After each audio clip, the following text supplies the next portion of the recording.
ഓം അമൃതേശ്വര്യേ നമ. ഗുരുവായൂർക്ക് പോകാൻ തുനിഞ്ഞ ഭാർഗവൻ എന്ന ഭക്തനോട് അമ്മ ചോദിച്ചു, ആരെ കാണാനാ മോഹൻ പോകുന്നത്? ഭഗവാനെ കാണാനാണമ്മേ. അമ്മ തിരക്കി, കാണാൻ പറ്റുമോ? കാണാൻ പറ്റും അമ്മേ.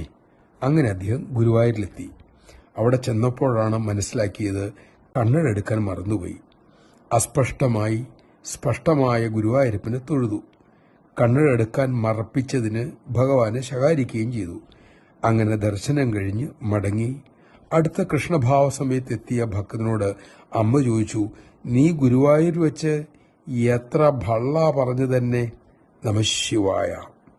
അമ്മയും ഗുരുവായൂരപ്പനും ഒന്നു തന്നെ. അതിനർത്ഥം ഗുരുവായൂരിൽ പോകണ്ട എന്നല്ല, ഏത് തിരുസന്നിധിയിൽ ചെന്നാലും അവിടെയുള്ളത് അമ്മ തന്നെ എന്ന് തിരിച്ചറിയുകയാണ് വേണ്ടത്.